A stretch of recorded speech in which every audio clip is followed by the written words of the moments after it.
Au fil du temps, j'ai découvert que l'échec de plusieurs personnes était lié à plusieurs facteurs en rapport avec la gestion des priorités. Dans cette vidéo, je dévoilerai l'impact d'une mauvaise organisation de tes priorités sur ton accomplissement personnel et ensuite, je partagerai avec toi quelques clés pouvant t'aider à maximiser ton succès. Le temps qui t'est confié par Dieu, ton Créateur, est compté. Beaucoup de personnes connaissent ces choses, sans toutefois peser la pertinence de cette réalité. Écoute, celui qui contrôle ton temps définira ton avenir. Celui qui définit ton avenir limitera tes possibilités. Si tu ne prends pas en main ta vie, quelqu'un d'autre le fera pour toi. Aussi longtemps que tu ne pourras gérer efficacement ton temps et prioriser avec perfection tes obligations quotidiennes, tu ne pourras accéder au prochain niveau. Tu peux prier, jeûner et faire toutes sortes d'exercices spirituels. Toutes ces choses sont utiles, certes, mais incomplètes sans un management efficace. Écoute, peu importe la ténacité dans ton travail, ta croissance viendra lorsque ce travail sera soutenu par une gestion efficace des ressources. Les ressources ne sont pas limitées au matériel et aux finances. Une des ressources fondamentales de ta vie, c'est ton temps. J'ai l'habitude de dire que tout homme est un manager à la base et doit devenir un bon manager pour réussir efficacement sa vie. Écoute, une bonne organisation des priorités dans ta vie te permettront d'improviser de multiples circonstances. J'avais l'habitude de dire ceci: le temps passe vite, chaque fois surpris par mon sommeil. Ceci est une expression qui t'est sûrement familière. Mais dès lors que j'ai compris l'importance des priorités, cette expression a disparu de mon vocabulaire. En réalité, aussi longtemps que tu ne planifies pas ta vie dans le temps, les circonstances le feront pour toi et les résultats seront aléatoires. Toute entité dans l'univers est influencée par le temps. Tu ne peux pas résister au temps, mais tu peux faire d'elle ton allié. Dès à présent, voyons comment établir des priorités adéquates. Premièrement, tu ne peux définir des priorités adéquates pour ta vie sans avoir découvert ta mission et définir des objectifs périodiques précis. Attention, je ne parle pas ici d'une imagination, mais d'éléments matérialisés, c'est-à-dire documentés. Si tes priorités sont pilotées par les circonstances, tu ne pourras jamais atteindre une croissance effective. J'ai rencontré plusieurs managers d'entreprise faire face à ce dilemme. Un bon management improvise les circonstances. Pourquoi est-ce que je dis ceci? Le management est un principe divin qui est soutenu par les lois divines. Comme j'ai l'habitude de dire, les lois divines sécurisent ton avenir. Tu ne peux pas prédire certaines circonstances à venir, mais les lois te protègent et te préparent à les affronter. En réalité, tant que tu ne découvres ta mission et ne définis des objectifs au quotidien, tu accompliras forcément la vision, la mission et les objectifs des autres. C'est pourquoi j'ai l'habitude de dire à mes employés qu'un emploi n'est pas une mission de vie. Un emploi, c'est une source de revenus destinée à t'aider à investir dans le but de ton existence.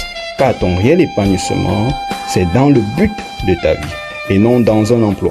Sauf si ton emploi rejoint le but de ta vie. Si tu as un employé qui n'a pas d'identité, il sera à la longue une problématique pour toi. La valeur de son Dieu.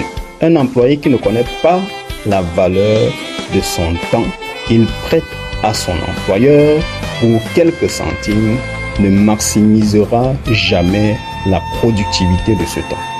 Deuxièmement, tu ne peux définir des priorités adéquates pour ta vie si tu ignores tes responsabilités. Écoute, prendre conscience de tes responsabilités et de tes engagements, premièrement, envers Dieu, ton Créateur, et envers les hommes te permettra de définir les priorités de ta vie. Il est très capital pour tout homme de prendre conscience que sa vie ne l'appartient pas, qu'il est juste un missionnaire sur cette terre. Et tout missionnaire est mandaté pour une mission.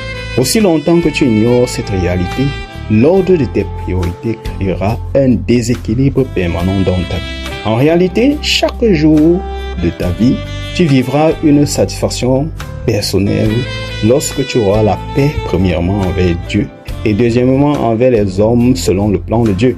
Écoute, Dieu attend de toi que tu priorises son plan au-delà des avis et préférences des hommes. De façon pratique, chaque 24 heures qui t'est donnée, tes obligations vis-à-vis de Dieu, ton Créateur, doivent passer en premier plan, c'est-à-dire une communion avec lui dans la prière et la méditation de ses lois et principes. Ensuite, un travail effectif sur ta mission de vie. C'est pourquoi je crois fermement que la journée de travail commence à 1h du matin.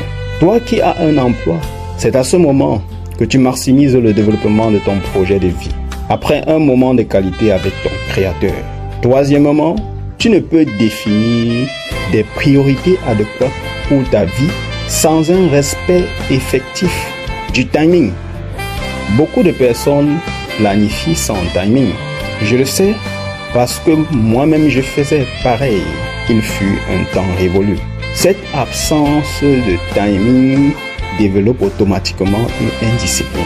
Un déclassement de timing affectera forcément tout un programme et amputera même certaines rubriques du programme.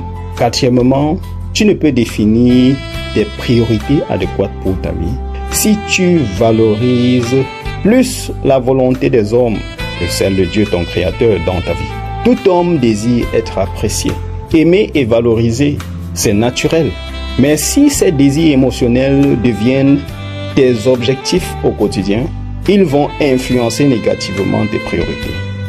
En définitive, planifier tes priorités efficacement te permettra d'échapper à certains challenges de la vie et de vaincre ceux qui te sont prédestinés.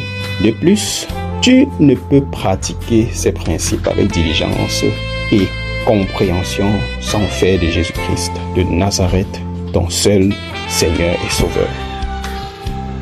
Tout ce que tu as à faire, c'est lui prêter allégeance en l'acceptant dans ta vie comme ton Seigneur et Sauveur personnel. Après une repentance sincère de tes péchés et un changement radical de tes mauvaises voies. Ceci est appelé la nouvelle naissance. La nouvelle naissance n'est pas un concept religieux, c'est une transition spirituelle qui te donne un accès légal au mystère du royaume des cieux. Il n'y a pas de transition spirituelle sans authenticité. Tu dois donc être sincère dans ce choix, prenant conscience du fait qu'il ne s'agit pas ici d'une opportunité de gain éphémère, mais d'une renaissance profonde de ton âme, car ton réel épanouissement est rattaché à la restauration de ton âme. Écoute, faire de Jésus-Christ ton seul Seigneur, c'est un engagement solennel de suivre ses pas de façon radicale pour devenir semblable à lui, en vivant désormais selon la culture du royaume des cieux. Cette culture a pour but de sécuriser ton parcours vers l'accomplissement de ta destinée avec perfection. Et pour suivre ses pas, tu dois connaître sa volonté. Et pour connaître sa volonté, tu dois connaître ses principes et lois à travers une méditation permanente des Saintes Écritures, la Bible. De plus, désire le Saint-Esprit de Dieu. Tu peux demander à Jésus-Christ le baptême de l'Esprit Saint. Sa mission principale, c'est de t'aider à dominer l'influence de toute culture humaine imparfaite au profit de la culture du royaume des cieux, te restaurant ainsi ton identité originale prédestinée par Dieu. N'oublie jamais ceci. Ta mission de vie est l'indicateur par excellence pour l'organisation de tes priorités et ton temps de vie est compté. C'est pourquoi tu dois gérer le timing de tes objectifs périodiques avec efficacité afin de maximiser ton succès.